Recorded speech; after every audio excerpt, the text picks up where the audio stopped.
கடந்த காலத்தில் முந்தைய ஆட்சியில் அதனுடைய பயன்பாடுகள் பார்த்தீங்கன்னா அரசு விரைவு போக்குவரத்து கழகம் அதனுடைய ஆயுள் காலம் 3 வருஷம் தான்.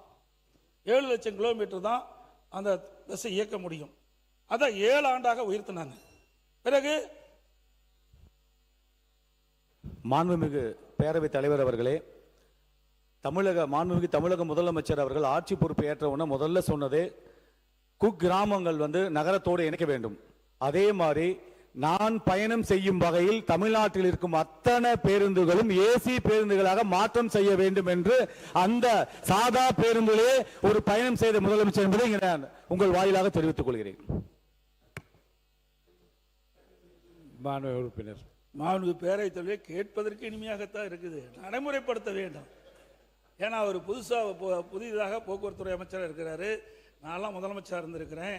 அதில் நிதி ஆதாரம் தேவை. நிதி ஆதாரம் இருந்தால் தான் ஏசி பஸ்ஸாக அமைக்க முடியும்.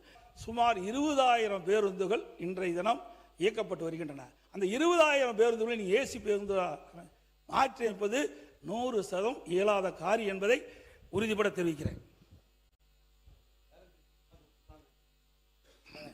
அது மட்டும் இல்லை, மாண்புமிகு போக்குவரத்துறை அமைச்சர் பேரவைத் தலைவர் அவர்களே, இது மக்களால் தேர்ந்தெடுக்கப்பட்ட ஆட்சி, மக்களுக்கான ஆட்சி.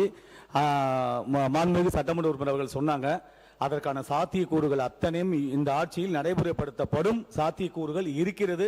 கண்டிப்பாக படிப்படியாக மாற்றி தரப்படும் என்பதை இங்கு அழுத்தமாக தெரிவித்துக் கொள்கிறேன் உங்கள் வாயிலாக.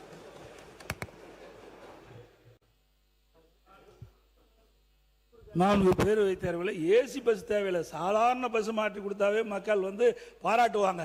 ஆனால் நீ வெறும் 1000 பேரும் தான் முதல் வருஷம் சொல்லிக்கிறீங்க. இந்த ஆண்டு முடிஞ்சு போச்சு, இன்னும் 4 ஆண்டு தான் இருக்குது. 4 ஆண்டுகள் எத்தனை 1000 பேருந்து வாங்க போறீங்க? இது இயலாத காரியம்.